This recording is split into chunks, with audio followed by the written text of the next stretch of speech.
Hello and welcome dears in our online study program. So dears, we were in the first lesson of history section and the lesson was French Revolution. तो पिछले जो lecture में हम लोगों ने पढ़ा हुआ था rain of terror.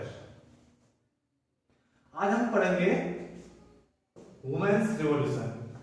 Women's revolution अब कैसी कंडीशन थी वुमेन की, किस तरह से उस पर कॉन्स्टिट्यूशन में कुछ सुधार किए गए और कैसे कब उन्हें राइट टू वोट मिला। So we have some points we will explain, we will discuss the condition of women regarding to these points. First one is active in revolution. जब फ्रेंच रिवॉल्यूशन हुआ था, जैकोबिन क्लब बने हुए थे, तो उस समय भी वुमेन ने बहुत ज्यादा एक्टिवली पार्टिसिपेट किया हुआ था। उन लोगों को कोई भी ऑर्गेनाइजेशन या कोई भी पॉलिटिकल पार्टी बनाने का अधिकार नहीं था, या किसी भी पॉलिटिकल पार्टी का या जैकोबिन या पॉलिटिकल क्लब्स का किसी भी तरह से एक्टिव मेंबर बनने का कोई अधिकार नहीं था। लेकिन उनकी कंडीशन इतनी खराब थी और एक होप के साथ उनकी कंडीशन सुधरेगी, तो उन्होंने फ्रेंच रिवॉल्यूशन में एक्टिवली पार्टिसिपेट किया। Second one, vote for good life. अब उनका रिवॉल्यूशन के सिनेरियो में पार्टिसिपेट करने का एक बहुत बड़ा मोटो ये था कि उनको एक अच्छी लाइफ मिले, because that time their condition was not so good, they did not have any type of freedom to live their life, and in hoping of a good condition, good life standard और good life condition, they actively participated in that revolution. Next point, had to work in the homes of prosperous people। अब जो third state की जो महिलाएं थी, third state की जो महिलाएं थी, उन लोगों को सेकंड स्टेट के, फर्स्ट स्टेट के और जो थर्ड स्टेट के प्रॉस्परस लोग थे, उनके नीचे, उनके घरों पर, उनके अंडर उनको काम करना पड़ता था as the house assistants. Next one, uneducated and untrained. अब उस समय पर अनएजुकेटेड थी, थर्ड स्टेट की जो महिलाएं थी अनएजुकेटेड थी, क्योंकि बिफोर 1789 केवल फर्स्ट स्टेट और सेकेंड स्टेट, इनके घर की जो बेटियां थी, इन्हीं को, गर्ल्स जो थी, इन्हीं को पढ़ने का अधिकार हुआ करता था। थर्ड स्टेट के से जो जुड़ी हुई जो महिलाएं थी या जो गर्ल्स थी, उनको पढ़ने का कोई भी अधिकार उस समय पर नहीं हुआ करता था। तो जिस कारण से जो थर्ड स्टेट की जो गर्ल्स हुआ करती थी, वह अनएजुकेटेड और अनट्रेन्ड थी, जिस कारण से they could not have any good job in their life to survive. वह अपनी सर्वाइवल के लिए कोई भी काम नहीं कर सकते थे। Disappointed by being passive citizens. हम लोगों ने पहले पढ़ा था कि एक्टिव सिटीजन्स कौन थे और पैसिव सिटीजन्स कौन थे।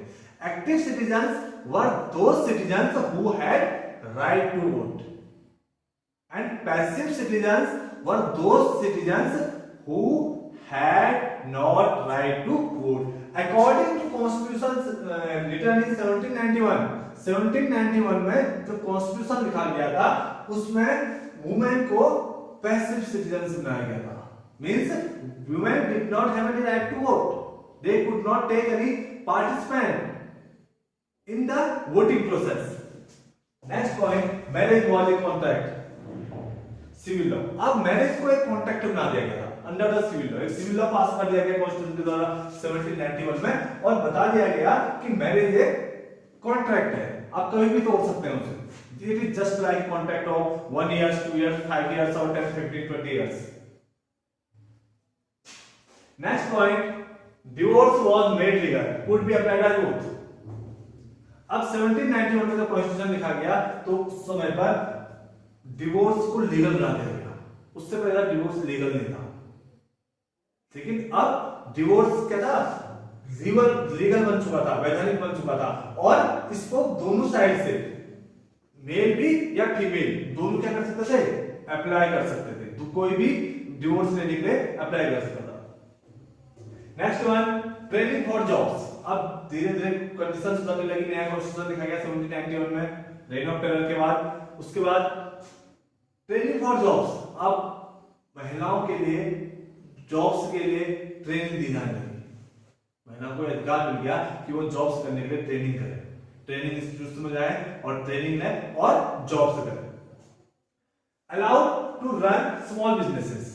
अब ये एक बहुत बड़ा फंडा था, बहुत बड़ा एक अचीवमेंट महिलाओं के लिए था कि वे छोटे छोटे बिजनेसेस स्टार्ट कर सके, अपने सर्वाइवल के लिए छोटे छोटे बिजनेसेस कर सके, क्योंकि 1791 से पहले महिलाओं को इस तरह से कोई भी अधिकार नहीं था।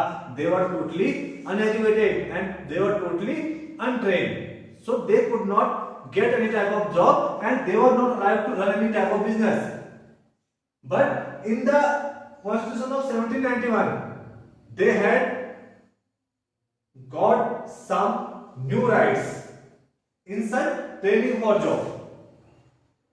वे jobs कर सकते थे, वे jobs के लिए ट्रेनिंग ले सकते थे, and as well as they were allowed to run some small businesses. और उनको यह भी अधिकार दे दिया गया कि वह कुछ छोटे मोटे बिजनेस कर सकते हैं। Next one is right to vote in 1946।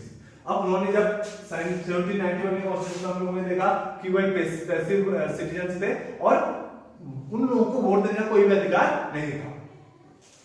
जब उनको वोट देने का कोई भी अधिकार नहीं था तो 1946 में जब फिर उन लोगों ने बहुत ज्यादा आंदोलन किए, अपने अधिकारों के लिए लड़ने लगे, और हम पढ़ते हैं कि धीरे धीरे जो वुमेन थी वो भी पॉलिटिकल क्लब, जैसे जगमनी क्लब था, लेकिन क्लब स्टार्टिंग में जो पॉलिटिकल क्लब्स थे उनमें वुमेन को कोई भी पार्टिसिपेशन का कोई अधिकार नहीं था। लेकिन धीरे धीरे बहुत सारे लोग पढ़ी लिखी जो वुमेन थी सेकेंड स्टेट की, उन लोगों ने पॉलिटिकल क्लब बनाना शुरू कर दिया, या जो पढ़े लिखे लोग थे थर्ड स्टेट में उन महिलाओं ने पॉलिटिकल क्लब बनाना स्टार्ट कर दिया, और जो बहुत सारी महिलाएं थी उन लोगों ने भी उन पॉलिटिकल क्लब्स की मेंबरशिप लेनी स्टार्ट कर दी, और उन्होंने बहुत ज्यादा आंदोलन वहां पर किए थे, जिस कारण से 1946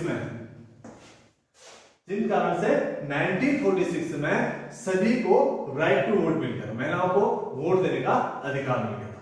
सो dear, in today's lecture we learned the women condition and women revolution in France, कि 1791 में जब कॉन्स्टिट्यूशन चेंज हुआ, एक नया कॉन्स्टिट्यूशन लिखा गया, उसके बाद कुछ वुमेन को कुछ अधिकार मिले, और वह अधिकार किसके साथ थे कि वह जॉब्स के लिए ट्रेनिंग थी, स्मॉल बिजनेस 1946 में उनको वोट देने का अधिकार मिल चुका था, और डिवोर्स अब लीगल हो चुका था, या मैरिज एक कॉन्ट्रैक्ट बन चुका था।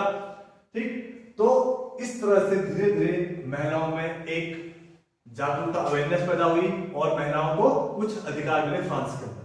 सो dears, it was today's lecture in history. I hope you will understand and we will go further in the next lecture. Thanks, have a nice day.